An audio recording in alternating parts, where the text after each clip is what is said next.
Ladies and gentlemen, please welcome Senator Bill Nelson.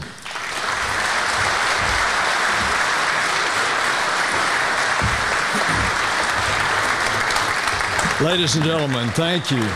Thank you.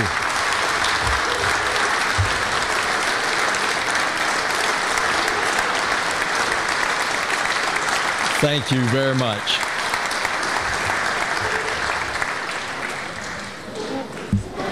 I have just had the frightening thought that I am the only thing standing in between you and dinner. And therefore, because of the lateness of the hour, I will be very succinct in my comments. It's true that Hillary and Chuck decided to make me the third senator of New York because everyone in New York, not half of New York, everyone in New York has a connection with Florida one way or another. And my roots go back to New York, and I have to tell you how it was. In 1829, a great-great-grandfather, a young man, a teenager on a sailing ship from Denmark, ended up in New York and got into a barroom brawl, was frightened that he would be arrested, and so he ran and hid, and he ran down to the wharf and he hid in a ship, and the ship cast off for Port St. Joe, Florida. That's how my family came to Florida 181 years ago, from New York.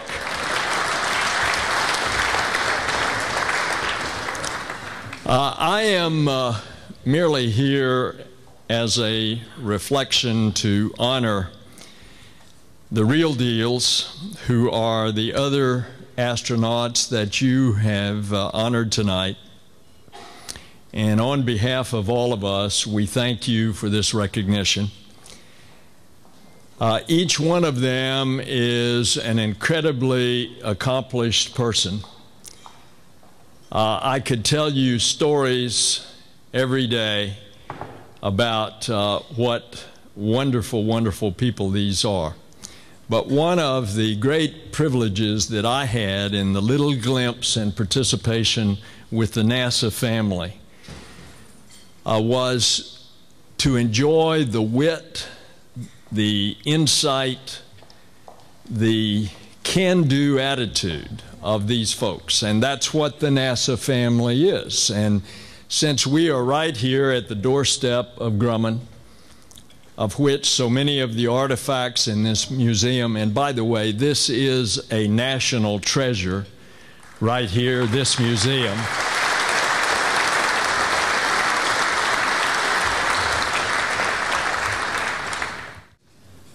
I want to conclude my remarks by telling you that despite the fact that we are coming to the end of an era, the space shuttle, we have a very bright future ahead.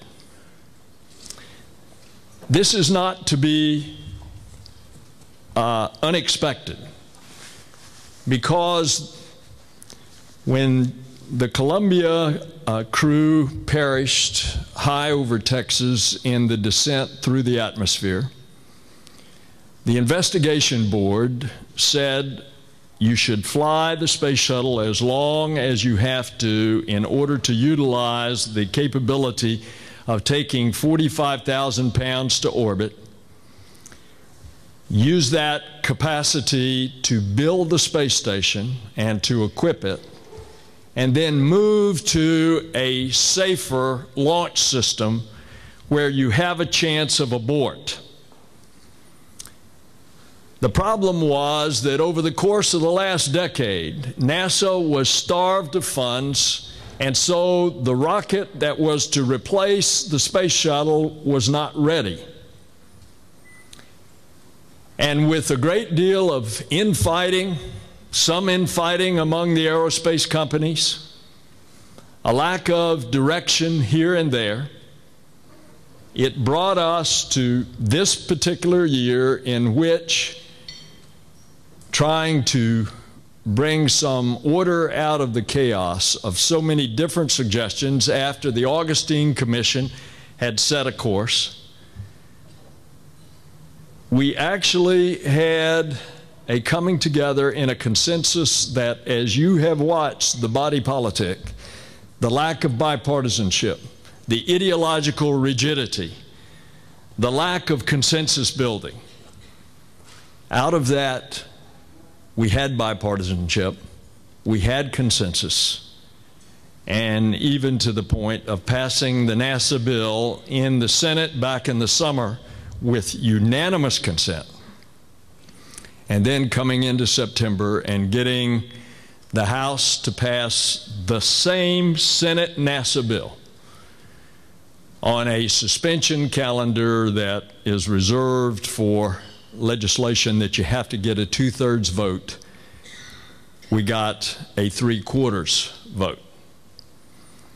I tell you this story to tell you that we're developing now a new rocket that will take us out into the cosmos so that NASA can do what NASA is destined to do, which is to explore that universe.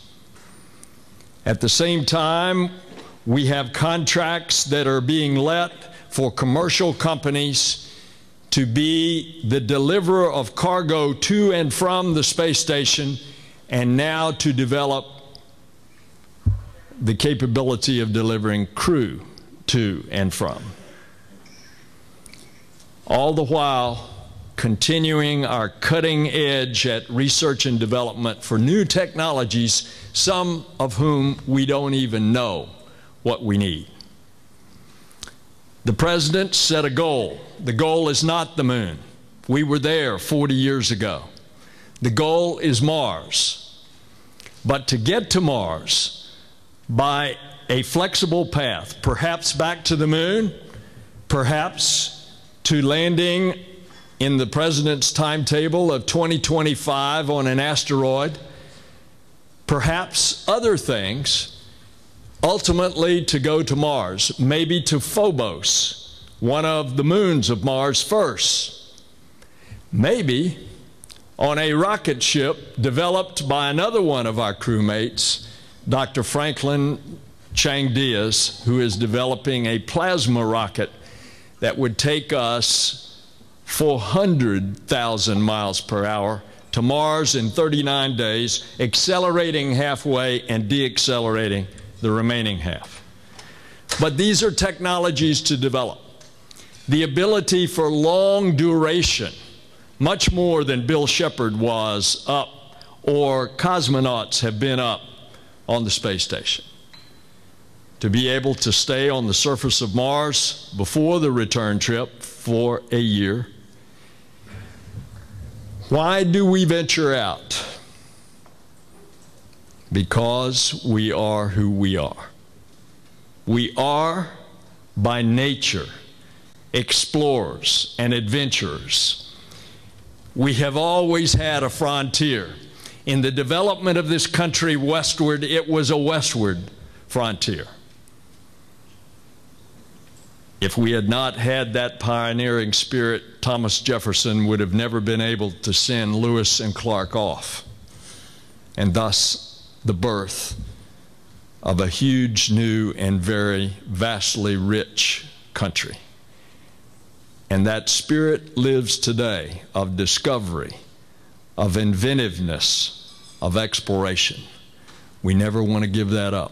If we do, we become a second-rate nation, but we won't. We've had our challenges, but as you walk around this museum, you see the evidences of those challenges and how we have overcome. That is the spirit of America, and that is the spirit of our future space program. Thank you.